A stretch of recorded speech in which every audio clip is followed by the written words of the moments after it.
Hi everyone, this is Tatiana Moroz and welcome to the Tatiana Show. Today's guest is Lyn Ulbricht, mother of Ross Ulbricht of the Silk Road, who is recently sentenced to life in prison in maximum security prison with no hope of parole and $183 million in fines, which is absolutely insane. Lyn, thank you very much for making the time to join us here today at the Liberty.me studio. Nice to see you. Yeah, happy to be here. Thanks for having me. Okay, so why don't we dive right in and fill people in on the latest, because everybody's been wanting to hear from you. I'm sure that it's been very difficult. I know that I've been talking to different activists and people who have been following the case, and everybody has taken this really hard. How are you doing? Well, yeah, it's a tremendous shock. And really, I was in shock after hearing it. I thought I was prepared for the worst, but it's really pretty hard to prepare for that. And I really didn't expect it. I didn't expect that that judge would give him life for nonviolent offenses. Um, I just didn't expect it, although I thought I was prepared. I was not prepared. Um, so we've been pretty shattered, of kind of recovering and just trying to do whatever I can to take the next step. But it's been tough. It's really hard. I was kind of comparing it to when you have someone die that you care about. That's kind of the feeling I had when I woke up the next day. I just didn't even want to wake up. I wanted to crawl out of my life, just go into somebody else's life or not have to deal with it. And I just couldn't believe it. It was just that kind of mind-numbing, overwhelming shock. It was a very brutal experience to be in there and see that and how the judge acted and how she sentenced him and how she treated him. And it was just a tough thing. The whole thing was. Yeah, I'm sorry that I wasn't able to be there, but from all the reports, it sounds like it was a very emotional courtroom. I was also very surprised at how brutal the punishment was. I think it's absolutely off the wall. I mean, Eric Voorhees had tweeted out that a rapist gets 8 years, and I don't think that Ross did anything nearly as bad. He obviously It was all nonviolent. was made Every an conviction example. was nonviolent. Absolutely, and they wanted to make an example, which of course has been Yeah, they made that ineffectual. clear. Yeah, exactly. That's what they're doing. They're basically making a very clear statement that they are waging the drug war full out, and they made Ross the example for that, and they said so. They said this will show everyone else what'll happen. I don't think, now I'm not a lawyer, but I don't think that's what a court is supposed to do when they sentence someone. I think justice is blind. I don't think you're supposed to take into consideration that they're a high-profile case. I think high-profile cases should get the same consideration as any other defendant. And the charges, just to be clear what they were, is, let's see, he was sentenced to life in prison without parole for distributing narcotics on the internet, continuing criminal enterprise, which is very questionable if that statute was met as far as actually naming people that the so-called kingpin was managing. But anyway, that was a charge. The conspiracy to aid and abet computer hacking or commit computer hacking, although no, I don't believe anyone's reported a hacking or that Ross was hacking. And then the conspiracy to traffic in fraudulent IDs and money laundering. Life without parole. So those were the charges. There was no violence. There was no you know when I was growing up you didn't get life sentences unless you were a mass murderer or something. It was a very serious thing, and it just seems since the drug war, there's a lot of people serving life in the prisons. In fact, I read that half the people in there are drug offenders. I feel like it's almost, I mean, I feel like it's seems melodramatic to say this, but it's like a whole other slave class. Um, and it's often waged on the poorest people in the country, people that need help, and it's just really it takes a minute to absorb how heavy and how wrong everything was. Right. Well, yeah, we can get talking about the whole prison thing, and I've had my eyes opened about that because I've gone to the prison a lot and talked to people visiting their loved ones and looked into it. I'm planning to do a lot more of that. But basically, Ross told me most of the people he knows in there are nonviolent, and I really question the wisdom of caging nonviolent people. And some of them, I just read an article that one of the biggest problems in the prison is that the elderly population of these poor people who have been in there for decades and decades, and now they've got in walkers and wheelchairs. I'm like, could we let them out now? Are they a threat now? And in fact, then they become bedridden, and they have to have medical care, and it's costing a fortune, and these poor people are still in prison. It's wrong. Very, very wrong. What do you think where is he going to be sent to, and how is that environment of a maximum security prison going to differ from what he's in right now? Well, we're hoping that he actually will be allowed to stay in New York, because since he has no email privileges, he's been deprived of that. Most prisoners have that. He can't work with his lawyers on the appeal without email or being able to see them. And so we're hoping, and the judge actually did not object to that, and neither did the prosecution, so we're hoping that he'll just stay in New York. I assume that if he didn't stay in New York and he was designated, it would be to a maximum security prison. And I've talked to people who've been in them, and they're very violent and dangerous places. So we're working hard to figure out what's the least bad, and I don't know, trying to mitigate the possibility that Ross could be really hurt or killed. I mean, that's what you're looking at in there. People are killed all the time. And he's not a violent person. He's not someone that, is prepared for that kind of thing. So it's a concern. Well, it seems like when he was in the New York prison, which is where he is right now, that he's been able to have a very positive impact on the community there within the jail. He was teaching yoga classes. He was tutoring people. He's teaching physics even. So I think that is at least some sort of a comfort, not only to us, but to also to him. Because, I mean, it's such a sad story to see there not being any kind of silver lining or some sort of benefit that he could be contributing, because I mean, I think that's something that really brings a lot of people to this case, is how kind Ross is and how all the good qualities that he has and the ethos behind creating the Silk Road is something that a lot of people can identify with. Yeah. Do you think that there will be an opportunity to do anything positive in a new environment, or do you think that it's going to be that bad that it would be impossible? Oh, I hope there is. I was going to say that I think 3 or 4 of the letters, they're public, that were submitted to the court were from fellow inmates on Ross's behalf, saying how much they thought of him, how much he contributed to them.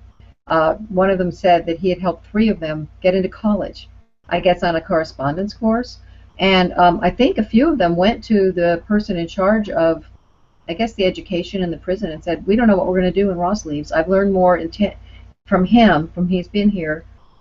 He's so patient, he's so willing to share his knowledge than I have in the last 10 years. And he attributes to Ross these guys getting into college. And this is just the little time that he's been there. I mean, this portrait that is painted of Ross out on the media is just so skewed and so distorted and plain out wrong. And where you get the real Ross is in these letters. There's over 100 of them.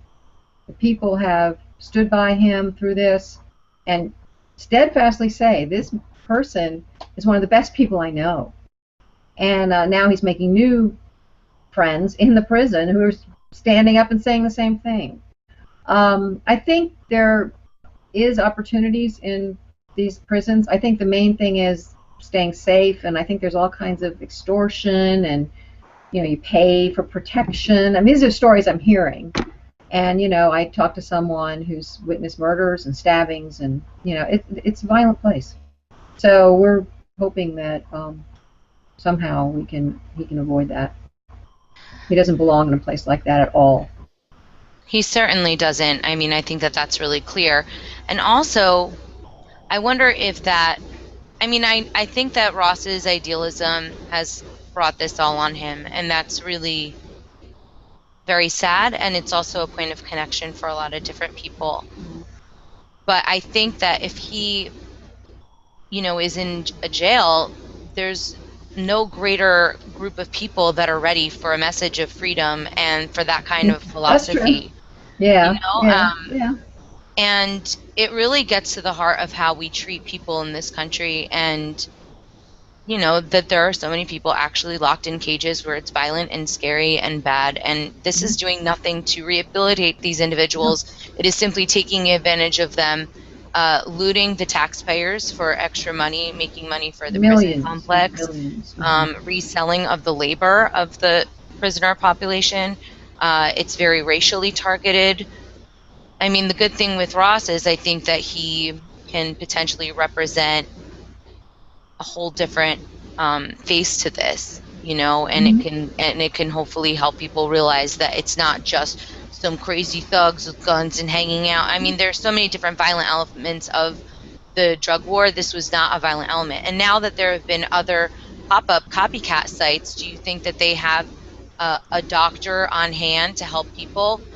When people are partying and they're doing drugs, and if somebody overdoses, if they don't have somewhere to go, then there's a good chance that even more harm can come to the person that's using the drugs. This allowed people to do it in a more safe way, and I highly doubt the other competitor sites are even thinking about that. So, I don't know. That's always a point that stands out to me. Yeah. Well, it seems like from what I've read and learned that, yeah, there was lots of drugs on Silk Road, although, there's mostly marijuana from what I've read, although you wouldn't know that from trial. They barely mentioned marijuana. It's mostly marijuana, and up until, I guess, 2013 or so, when a lot of things happened, like corrupt agents got access to the administration sites, the whole platform had the ability to change passwords, PIN numbers, commandeer accounts, all that. Things really changed then. But anyway, it was peer-to-peer small marijuana deals was the main, from what I understand, I wasn't on it, and other things. But it's also a very strong community, and that comes out in the movie, I think. And also I've read the forum, and there's a lot of community, a lot of philosophy. There's a book club. There's, it was kind of a, I think that the picture that the prosecution painted of it in trial was very limited, and that's not to say I'm defending selling those hard drugs or anything, or advocating drug use. I'm not, but there was more to it. It was. A lot of things were suppressed, and including okay, yeah. Just on the drugs and marijuana issue, and of course, no one is promoting anything, but at the same time, we have to be realistic and acknowledge things like this. There was someone who posted in support of Ross his experience and what the Silk Road did for him, and it says, "My younger sister was in a car accident and almost died. She had severe nerve damage in her pelvic region after fracturing her pelvis.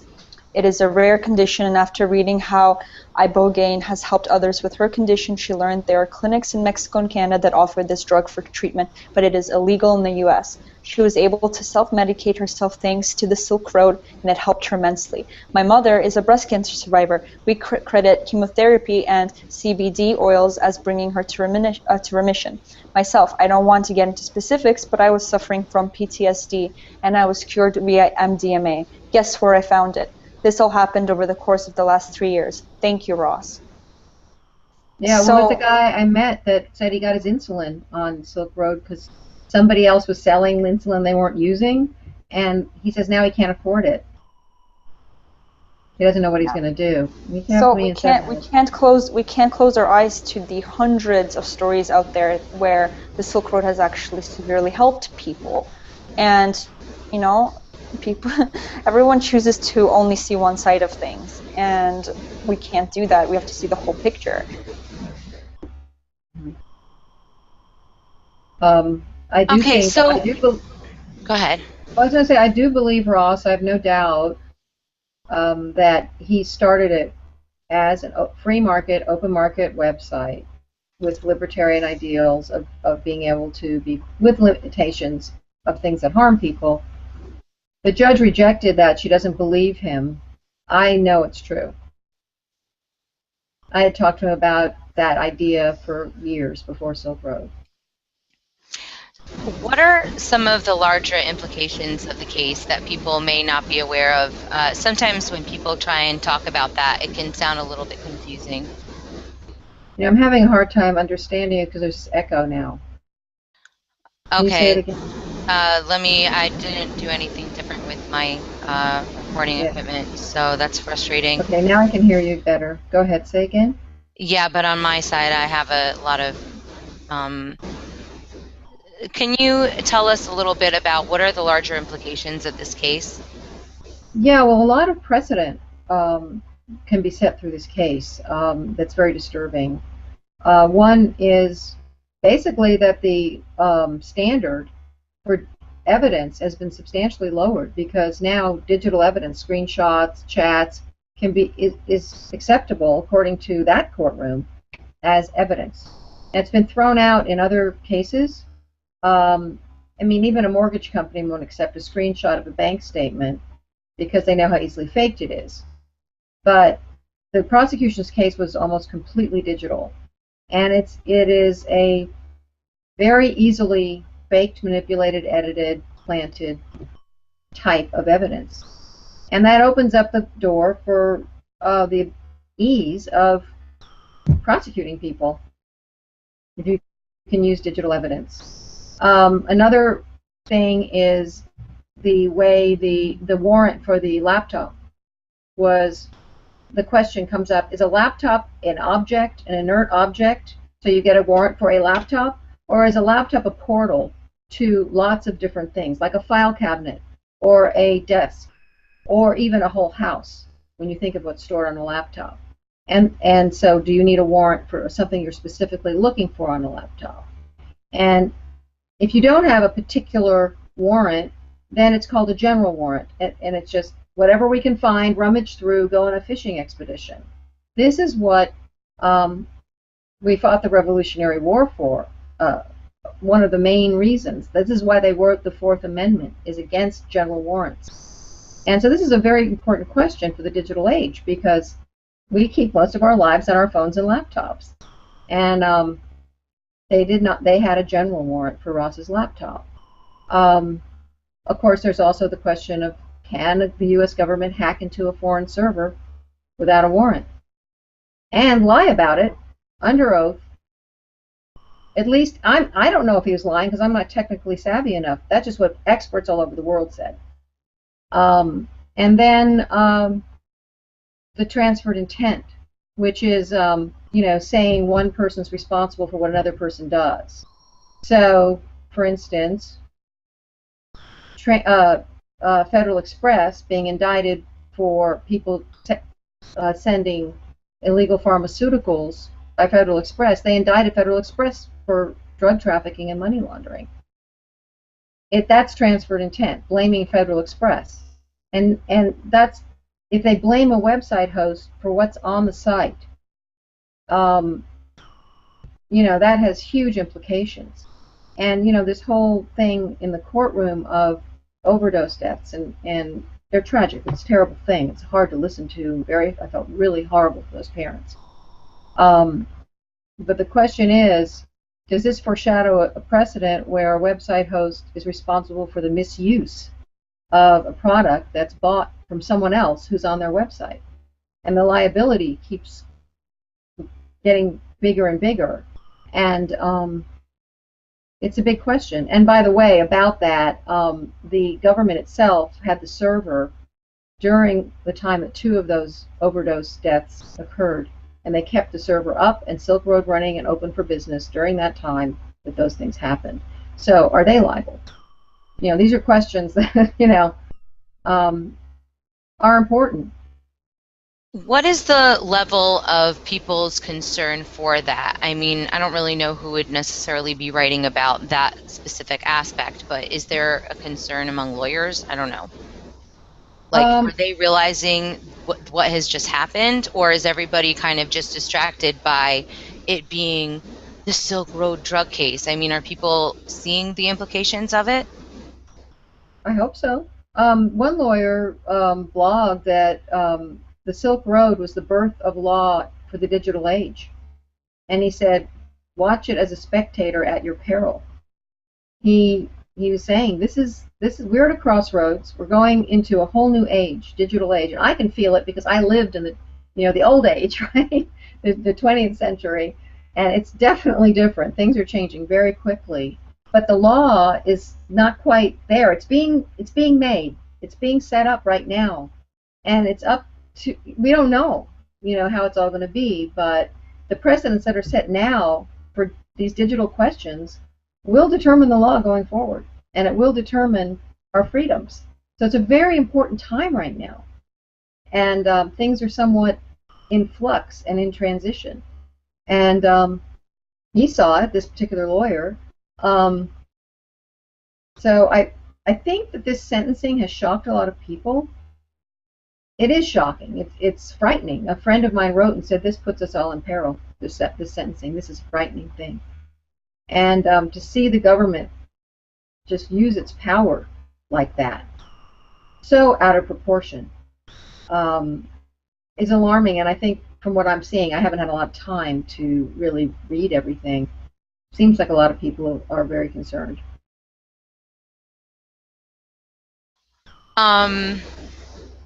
Well, what is the impact of the movie that has just come out? I hear it's getting a really good reception. I think that it's opening people's minds to the questions involved here, and to looking at this in different ways. I mean, the mainstream media has had a certain narrative that's been one way, and I think the movie's interesting because it does explore questions. It brings up issues that I think most people don't, and so I think it's having an impact. It's interesting timing that it premiered a couple of days after this sentencing, and I think Alex said it's getting a really great reception. Has that been translating into donations at all? Yeah, we've had more donations. I mean, it's constantly, we have so many bills and so much to pay, but it's really heartening to have more donations. It really is. It's like, I was lying awake at night going, how am I going to pay for this appeal? How am I going to do this? And so it was really, really wonderful to get some help. We are definitely getting more donations for now. It's great. I hope it continues. What is the appeals process looking like? As far as I know, and I'm meeting, Kirk and I are meeting with the lawyers this next week, so I'll probably know more. You file papers, and it's like form. We're going to file an appeal, and then I don't know, various paperwork goes back and forth, and I think it takes about a year to be heard by the appellate court. From what I know. And who's going to be the judge for that? Is it going to be the same judge again? Well, it's going to be three. No, she's not an appellate judge. It's going to be 3 appellate judges in the tri-state area of New York, Vermont, and Connecticut. They're drawn from that, and I think it's whoever's on the schedule that day. Yeah. What do you guys need in order to do the appeal, and what are some of the key points that should be brought up? And do you think that they'll be heard, considering? I don't know everything that Joshua Draytell has in mind for the appeal. Certainly the corruption that was not allowed to be heard at trial, that was blocked from the jury knowing about.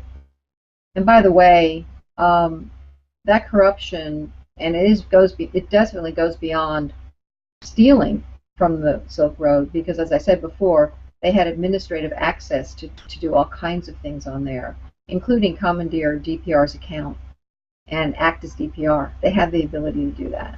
There's a great deal of information and evidence that is sealed, still, and a lot of it's encrypted, and so there's a vast amount that we don't even know the extent of his corruption and how much the evidence is tainted. This was not allowed to be presented at trial, so that will definitely be part of appeal. And it relies on the Brady rule, which is basically says that you cannot suppress evidence that's favorable to a defendant, that's exculpatory. And so that's one issue. I don't know all the issues that will be raised. Will it be the same legal team?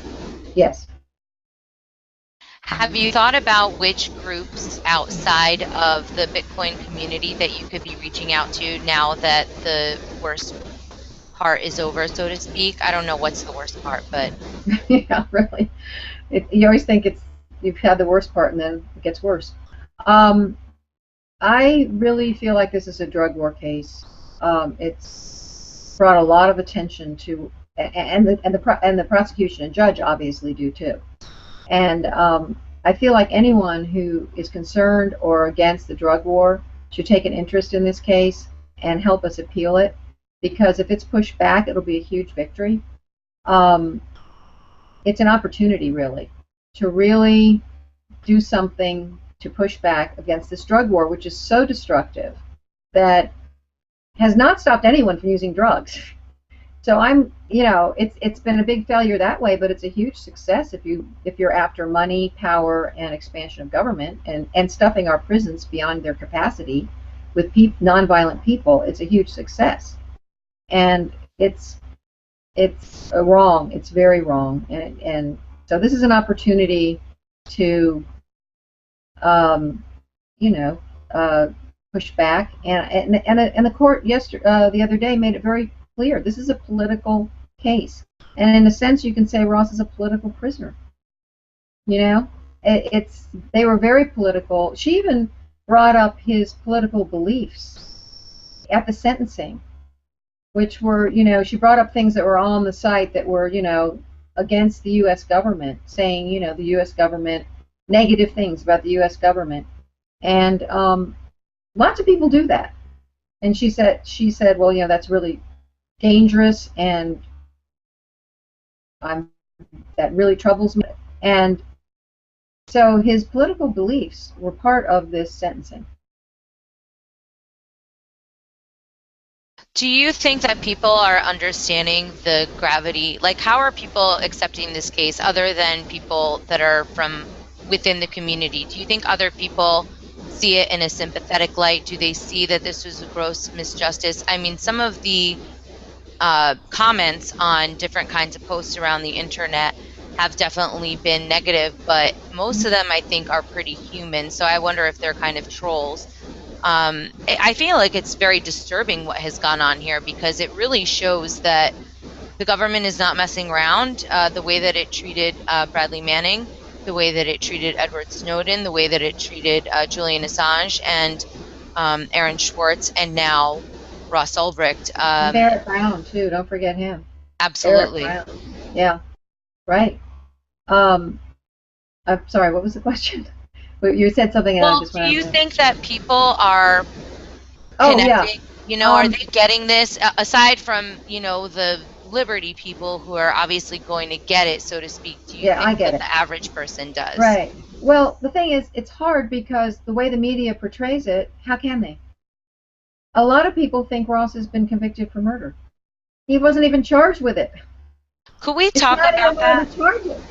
Sure. Let's clarify what happened with the murder charges, because if you could maybe outline the key points, including, of course, that he, what has he been charged with, what hasn't he, what has been, just all the details of that, so people really understand it, not just from the prosecution side. Well, what he's been charged with, I said before, right? The list was narcotics trafficking, criminal enterprise, computer hacking, fraudulent IDs, and money laundering. That's what he's been charged and convicted for. That's it. Not any violence, not murder for hire. It's uncharged, and of course, because it's uncharged, it's not convicted. They claim it's true. Why didn't they charge him for it then? You know? Aren't they charging him in Maryland, though? They have indicted him. An indictment's very different from being convicted. An indictment can be based on hearsay. Indictment requires no proof. Now, that's been sitting there for over a year and a half, sitting there. I don't know if these things have an expiration date, but I guess you can just indict somebody on hearsay or whatever. And of course, Maryland is where the whole corruption was. And let it sit there. I don't know. I'm surprised it hasn't expired. But as part of the New York trial, no. And our lawyer said if it had any merit, they would have incorporated the Maryland charges. Anyway, I don't know. But they didn't charge him for it in New York. And they used it to deprive him of bail. Said he was dangerous. If you knew Ross, that's his biggest joke. Not dangerous person. He's so peaceful and so laid back. I mean, it's just ridiculous. And but he didn't get bail because of that. First time offender, nonviolent, all that. And then they dropped it. I have no explanation of why. But then they were allowed to talk about it at the trial. Well, I don't think the jury really understood that it wasn't a charge. I mean, they said it. They definitely told them it wasn't. But it definitely poisoned the whole thing. But that was part of the prosecution had a very carefully crafted narrative and fought tooth and nail for anything else to be presented to the jury. And they had a very specific picture they wanted to paint, and that's what got painted. And the judge allowed that. What were some of the things that you guys weren't able to bring up? And where are actually, well, all right. I'd also like to know what's happening with those two corrupt officers or DHS officials, I don't know what you would call them, that one's a DEA had agent, access and one to the is a servers. Secret Service agent. Okay. I guess they were waiting trial. They were arrested. So that's that. What we weren't allowed to bring up, well, Ross's political beliefs were banished. No one was allowed to mention his political beliefs. He was not allowed to be seen having a family. So we were sitting behind him, very close to him, and, you know, when they'd have a sidebar or whatever, he'd turn around, smile, and make eye contact. Well, the prosecution got wind of it and said, no, he's not allowed to acknowledge his family while the jury's in the room. Because I didn't fit the picture. Let's see, what else got erased? Well,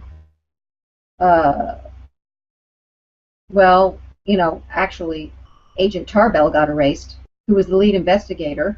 He didn't show up. It was barely mentioned. I don't think the jury knew he existed. Meanwhile, he's the one that supposedly found the server, head of the investigation, head of the arrest team, signed the criminal complaint, nowhere to be found. I think probably because they didn't want him cross-examined about the server. And let's see, what else? Of course, couple of witnesses were blocked. It was, well, the whole Silk Road, like we were talking about before, you would think the only thing on there was hard drugs and cyanide, basically. That marijuana was wasn't even mentioned. I think maybe once, barely. You know, it was not that I'm defending it, but it wasn't presented accurately. You know, there was many things. So it was, and those things were. Oh, another thing was the idea that there were multiple DPRs. And in fact, one of the high-level administrators, known as Inigo, was going to be on the witness stand. They took him off, but there was a little phrase that he had said that Draytell wanted to tell the jury, and that was that at one point Inigo had said he and DPR had a special prompt to recognize each other because lots of people used all these handles, and when he went on there, DPR didn't remember the prompt. That DPR didn't. The other DPR that he'd made the prompt with, the second DPR or whatever, didn't recognize it. And the prosecution fought to not have that presented to the jury. So information was suppressed throughout. So what's going to happen to these two corrupt officials? Are they going to get in trouble? What is the extent of it? What are they? I don't know. Where are they at with their prosecution? I'm not following it. I don't know. I'm sorry. I don't know what. And why wasn't that available to be brought up during the case? Because they were in Maryland. That was the claim. No, the claim was that it would jeopardize the investigation if it came up in trial and tip off the agents. Then we found out, and our team said, well, okay, well, let's postpone the trial till you wrap up your investigation. They said, oh, no, Ross needs to have a speedy trial. He has a right. And I'm like, how about the right to a fair trial? But anyway, then it turned out the agents already knew they were being investigated. They'd been even interviewed. So that was not true. They'd be tipped off. So the only reason I can think of that they didn't have it in trial was to keep the jury from hearing about it, call into question the evidence. So it was blocked. I remember getting the call, being told some really important stuff's being blocked and there's nothing we can do about it. We weren't allowed to mention it. That's not right. That is the Brady rule. You do not exclude evidence that might be favorable to the defendant. So it seems like you guys would have a very good appeal case.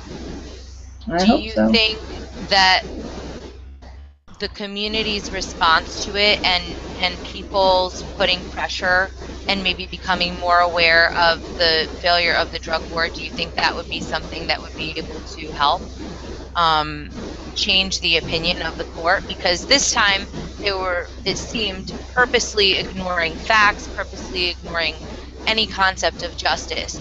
It's a message, right? So if there was an appeal, that would be my concern, is that the message would still be, shut up, do what we say, we're the boss. And Well, that's it. Okay, there's a few things in there, but first of all, I want to say that, because of the precedents in this case, and because of the way the trial was handled and the way the sentencing went, even if people don't like Ross, think he's a villain, think he's guilty, all of this, they should be concerned about how the government handled this whole thing. And my question is, if you have such a good case, why are you doing all this stuff? But anyway, so my point is that it's bigger than Ross as an individual or even Silk Road. This is serious, how they've acted, and how they've prosecuted him and sentenced him. The sentencing is over the top. And so there's that. I don't know if appellate judges are influenced by that kind of thing or not. Certainly, I think it's important to do. I think that the court of public opinion does matter. And it certainly matters for support for us and fundraising and education. And I do think it's important. Now, the job of an appellate court is not to try the facts of the case or whether the person's guilty or innocent. It's to see if the law was properly administered. They're there to defend the law. And they say, if 10 guilty people walk free, it's better than having the law damaged. And so that's their job, and one hopes they'll do it. Well, I think that there were definitely very clear examples of the law not being followed to the letter, even from the government's perspective in terms of their investigation, etc. What is it costing you monthly to fight this battle? I haven't been paying monthly because I haven't had it. This month I need to come up with $20,000. And then, what I think I'm going to do is get it all sorted out, and hopefully I can put it out there publicly. This is what we paid, this is what we have to pay. So I've just been paying as I can, and lawyers have been really very patient about it. We owe them a lot of money from the trial. Trials are really, really expensive, like $35,000 a week. So I don't have an exact figure in my head, but I know that this month of June, we will be paying them $20,000 one way or the other.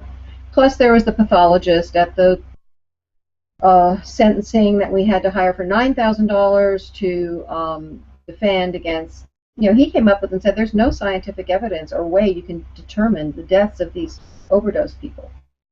And he went through the autopsy reports and all of this stuff, and it had huge gaps. And the judge just said, well, that's not really important. It's irrelevant. how they died and what caused their death. I'm like, well, don't we want evidence in a, we're in a courtroom. But Well, so it's expensive. Just to consult an expert is expensive.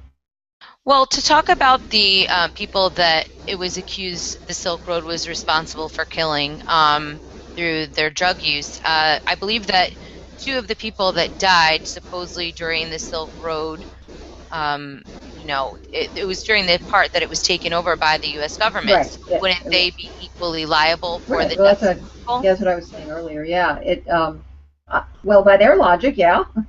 But then it's kind of like saying any website host is responsible for the misuse. Now, this is illegal stuff, and you can make that whole argument, but the principle there and the potential precedent there is saying that can be used, is saying that, if somebody buys something on a website and misuses it and is hurt by it, that the vendor, we skip the vendor, we're going right to the website host.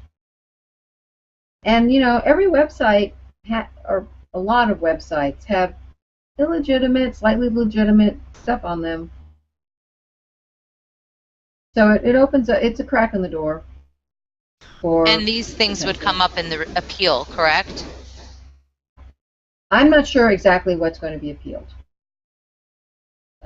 I mean, as far as, I don't know. When you say these things, I'm not sure what you're referring to. I'm just checking in the chat to gain some of the questions. Oh. I was thinking maybe we could bring Julia Taransky in. Yeah. Julia was there for a lot of the trials. She was doing some amazing reports. She's a very good friend and supporter. Julia, thanks for joining us today. Hey. What are your thoughts on everything so far? I wanted to go back to the intentions of Ross that we briefly mentioned. And I just want to point out that it's kind of ridiculous to me that that was even considered because, look at history, look at what good intentions have gotten us, look at what good intentions of the government in this case have gotten us, if they were indeed good intentions, but that is the narrative. So they're well-intentioned and they shut down this drug market. What did it result in? It resulted in hundreds of new dark markets, okay, that sell things like stolen credit cards, child porn, identity theft, information, which totally destroys lives. They don't have a moral. They don't have a moral code. They don't have a philosophical backbone. They don't have doctors, like Tatiana mentioned, guiding people into rehabilitation or safe drug usage. So, I mean, good intentions don't really matter to me, and I don't see why they should even come up in court, because they're very difficult to prove or disprove. So even if Ross was a sociopath, and even if he was poorly intentioned, it doesn't matter because what resulted was positive. That's really it. Well, the old saying, the road to hell is paved with good intentions. Exactly. It's true. It doesn't really matter. Yeah. Now, there was the question here about what do you mean Ross wasn't allowed to mention his political beliefs? Couldn't he just blurt it out that he even, get bail? No, he wasn't allowed to have bail, right? And he wasn't allowed, his defense or him were not allowed to mention his moral character or philosophical beliefs because that wasn't relevant, even though them saying the opposite, assuming what his beliefs were, was relevant and admissible. So that makes no sense. But no, he can't just blurt it out because they would, silence him and overrule him. Like, you can't do those kinds of things in court. It just makes you look bad. They would probably escort you out of the courtroom and into a cell very quickly. Yes. With marshals sitting there right next to him if he does anything. He's out of there. Can you explain one thing that just popped into my mind? Why was Ross in solitary for over 6 months? That seems insanely 6 weeks. overzealous. Not months. Oh, 6. Oh my God. Somebody had told me 6 months, and I was like, how is that possible? Why would he even be in there for 6 weeks? He doesn't seem like a crazy wild guy or anything. Hardly. I never got an explanation. It was one of our arguments in the bail hearing because he was prevented from seeing his lawyer because he was in what's called the SHU, the Special Housing Unit, which is real special. It's hideously horrible. And right before the bail hearing, like the day before, whoops, he's out of the SHU. So that argument was gone. So they obviously had control over him being in there. And I never found out why. But I was glad to have him out of there.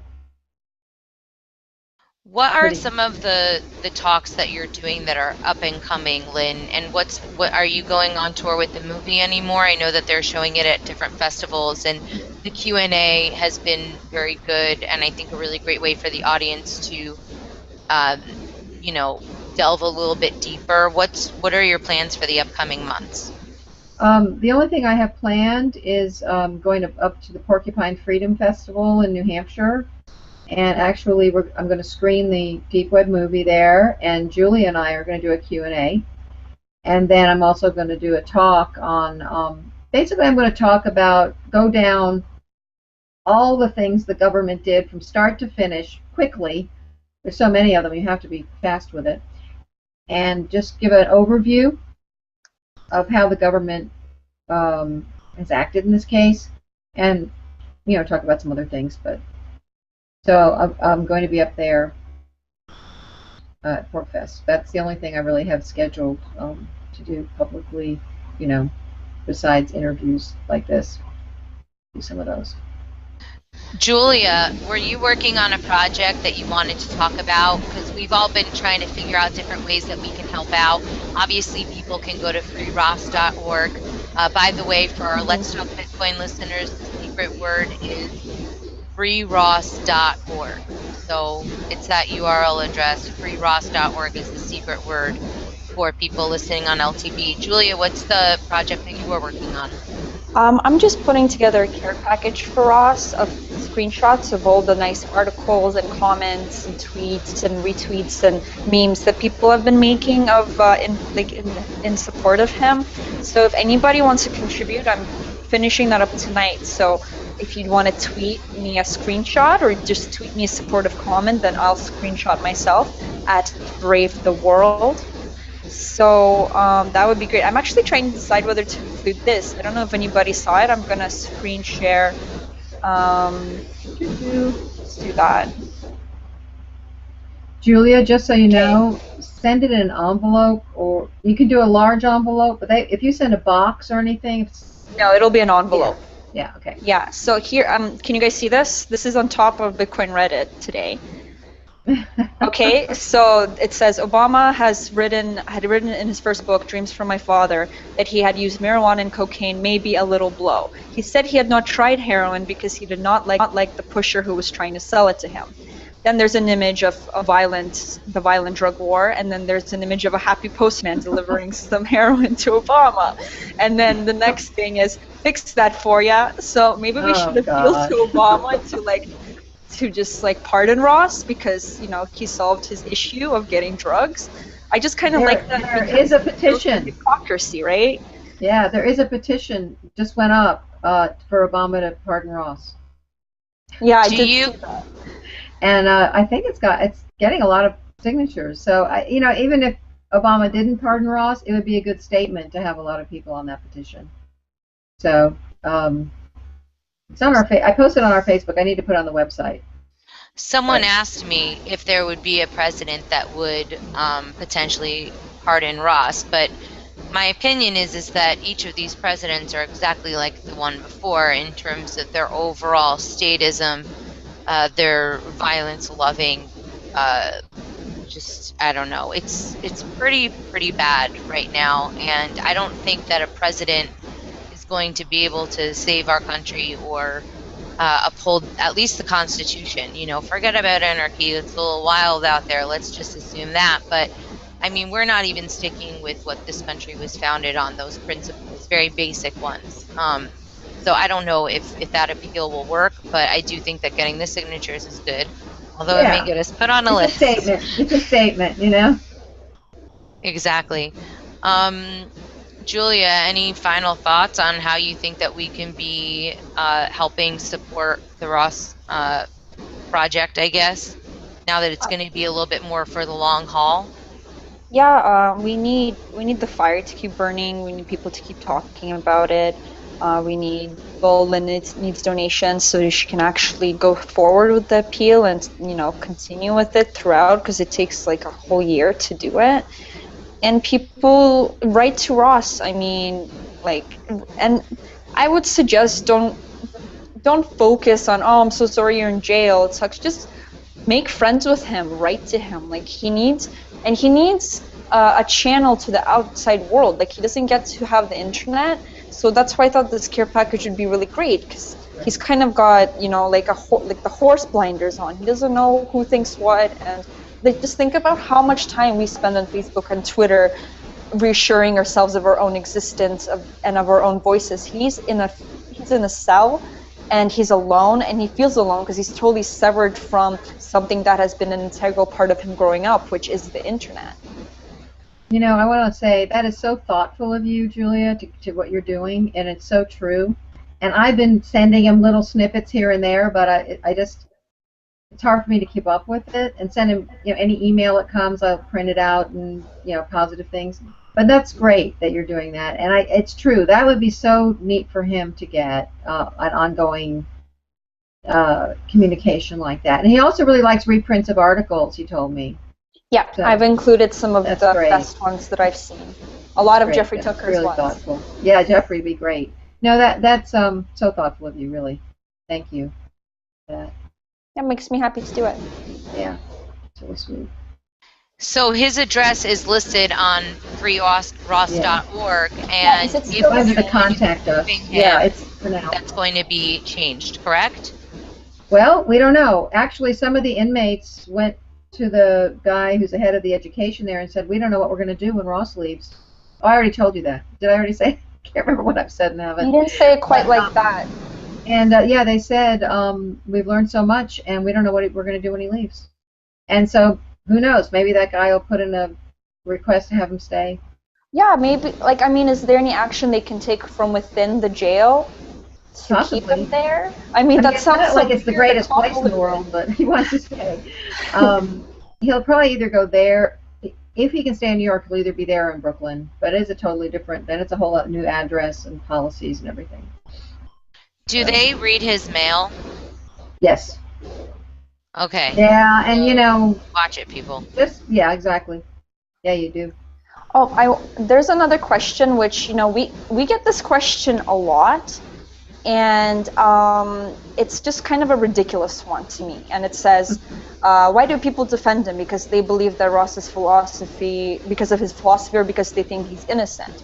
So, and a lot of people they accuse of the Ross supporters as being hypocritical and changing their tune. But I just want to really point out that no one has changed their tune, because Ross is innocent whether he was DPR the whole time, some of the time, or none of the time. If he was DPR the whole time, it's just common sense that the Silk Road was a force for good, so he's not guilty of anything. If he wasn't DPR, he's not guilty. It all leads to the same end.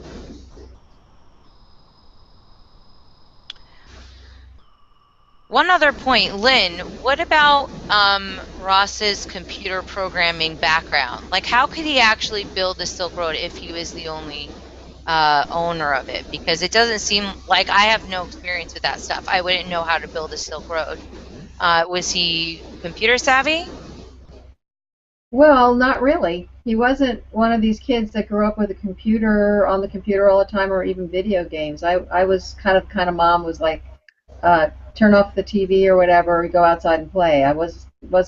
He didn't have video games or Nintendo or any of that. And in fact, he and his cousin took a big long piece of paper and drew their video game. Here's my guy, and he's going to shoot this, and it was this huge art piece, because they didn't have an actual machine. They drew it. So I didn't provide him with electronics, and so he really, he knew some stuff. More than I do. But even if he taught himself, he would still need help putting it to practice and orchestrating. Yeah, right. It's a huge endeavor. People don't really go build a website on WordPress. That'll take you hours, even from scratch. That's easy. That's the easy part, right? Right. That's what I'm saying, is that he didn't have that childhood orientation of computers, and then he didn't major in or study or take courses in computer science either. So I've wondered that myself. I'm like, how could he possibly been the only one? It just seems like he didn't have the skills, but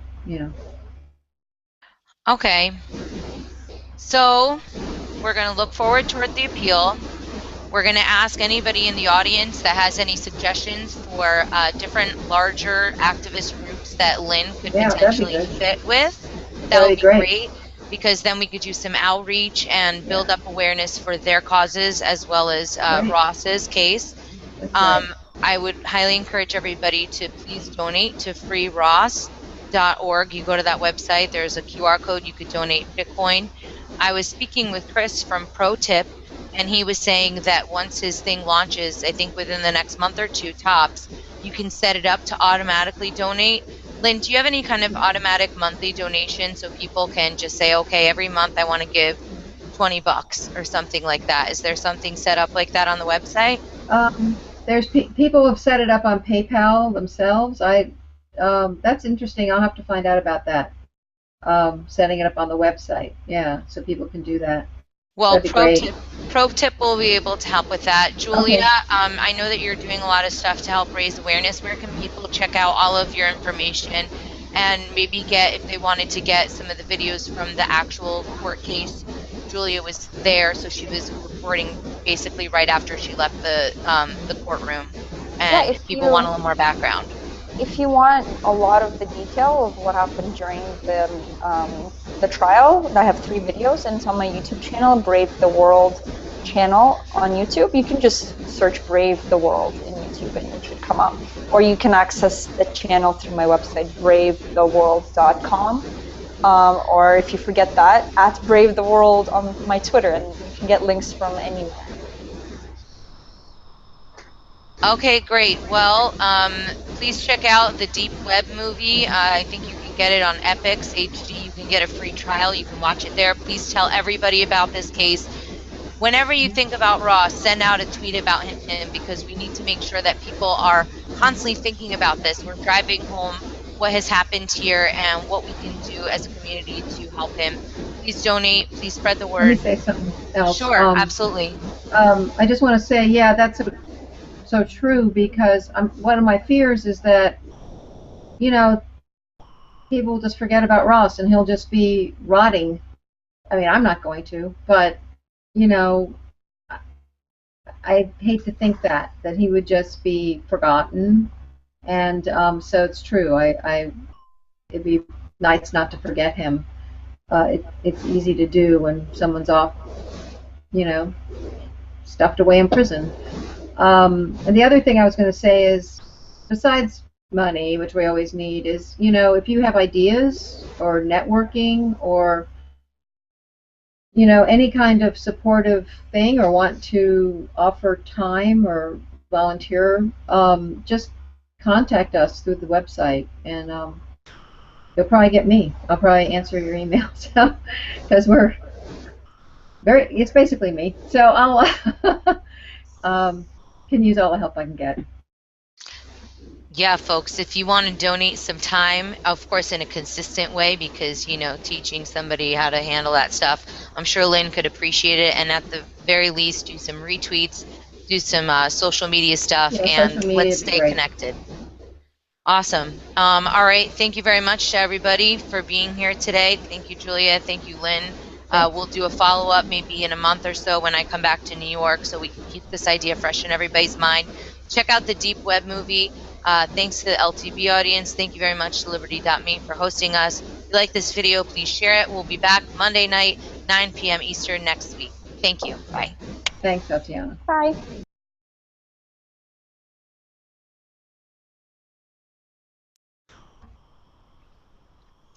Hi, everyone. This is Tatiana Moroz, and welcome to the Tatiana Show.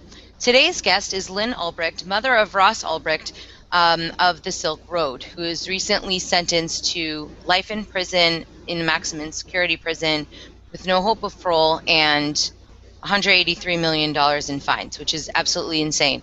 Lyn, thank you very much for making the time to join us here today at the Liberty.me studio. Nice to see you. Yeah, happy to be here. Thanks for having me. Okay, so why don't we dive right in and fill people in on the latest, because everybody's been wanting to hear from you. I'm sure that it's been very difficult. I know that I've been talking to different activists and people who have been following the case, and everybody has taken this really hard. How are you doing? Well, yeah, it's a tremendous shock. And really, I was in shock after hearing it. I thought I was prepared for the worst, but it's really pretty hard to prepare for that. And I really didn't expect it. I didn't expect that that judge would give him life for nonviolent offenses. I just didn't expect it, although I thought I was prepared. I was not prepared. So we've been pretty shattered. Of kind of recovering and just trying to do whatever I can to take the next step. But it's been tough. It's really hard. I was kind of comparing it to when you have someone die that you care about. That's kind of the feeling I had when I woke up the next day. I just didn't even want to wake up. I wanted to crawl out of my life, just go into somebody else's life or not have to deal with it. And I just couldn't believe it. It was just that kind of mind-numbing, overwhelming shock. It was a very brutal experience to be in there and see that and how the judge acted and how she sentenced him and how she treated him. And it was just a tough thing. The whole thing was. Yeah, I'm sorry that I wasn't able to be there, but from all the reports, it sounds like it was a very emotional courtroom. I was also very surprised at how brutal the punishment was. I think it's absolutely off the wall. I mean, Eric Voorhees had tweeted out that a rapist gets 8 years, and I don't think that Ross did anything nearly as bad. He obviously It was all nonviolent. was made Every an example. conviction was nonviolent. Absolutely, and they wanted to make an example, which of course has been ineffectual. They made that clear. Yeah, exactly. That's what they're doing. They're basically making a very clear statement that they are waging the drug war full out, and they made Ross the example for that, and they said so. They said this will show everyone else what will happen. I don't think, now I'm not a lawyer, but I don't think that's what a court is supposed to do when they sentence someone. I think justice is blind. I don't think you're supposed to take into consideration that they're a high-profile case. I think high-profile cases should get the same consideration as any other defendant. And the charges, just to be clear what they were, is, let's see, he was sentenced to life in prison without parole for distributing narcotics on the internet, continuing criminal enterprise, which is very questionable if that statute was met as far as actually naming people that the so-called kingpin was managing. But anyway, that was a charge. The conspiracy to aid and abet computer hacking or commit computer hacking, although no, I don't believe anyone's reported a hacking or that Ross was hacking. And then the conspiracy to traffic in fraudulent IDs and money laundering. Life without parole. So those were the charges. There was no violence. There was no when I was growing up, you didn't get life sentences unless you were a mass murderer or something. It was a very serious thing, and it just seems since the drug war, there's a lot of people serving life in the prisons. In fact, I read that half the people in there are drug offenders. I feel like it's almost, I feel like it seems melodramatic to say this, but it's like a whole other slave class. And it's often waged on the poorest people in the country, people that need help, and it's just really takes a minute to absorb how heavy and how wrong everything was. Right. Well, yeah, we can get talking about the whole prison thing, and I've had my eyes opened about that because I've gone to the prison a lot and talked to people visiting their loved ones and looked into it. I'm planning to do a lot more of that. But basically, Ross told me most of the people he knows in there are nonviolent, and I really question the wisdom of caging nonviolent people. And some of them, I just read an article that one of the biggest problems in the prison is that the elderly population of these poor people who have been in there for decades and decades, and now they've got in walkers and wheelchairs. I'm like, could we let them out now? Are they a threat now? And in fact, then they become bedridden, and they have to have medical care, and it's costing a fortune, and these poor people are still in prison. It's wrong. Very, very wrong. What do you think where is he going to be sent to, and how is that environment of a maximum security prison going to differ from what he's in right now? Well, we're hoping that he actually will be allowed to stay in New York, because since he has no email privileges, he's been deprived of that. Most prisoners have that. He can't work with his lawyers on the appeal without email or being able to see them. And so we're hoping, and the judge actually did not object to that, and neither did the prosecution, so we're hoping that he'll just stay in New York. I assume that if he didn't stay in New York and he was designated, it would be to a maximum security prison. And I've talked to people who've been in them, and they're very violent and dangerous places. So we're working hard to figure out what's the least bad, and I don't know, trying to mitigate the possibility that Ross could be really hurt or killed. I mean, that's what you're looking at in there. People are killed all the time. And he's not a violent person. He's not someone that, is prepared for that kind of thing. So it's a concern.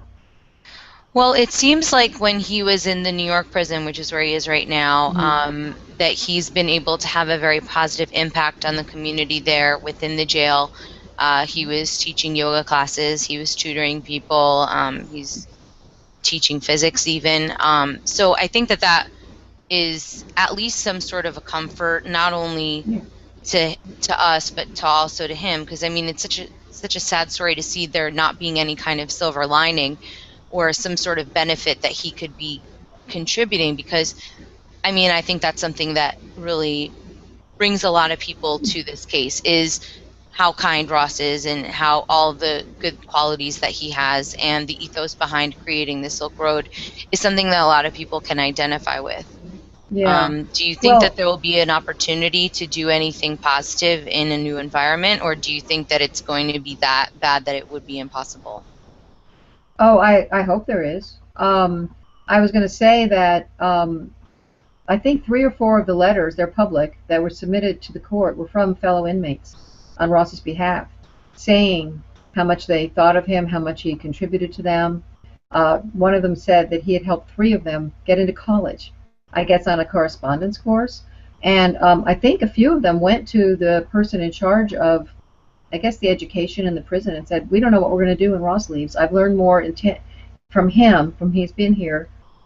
He's so patient, he's so willing to share his knowledge than I have in the last 10 years.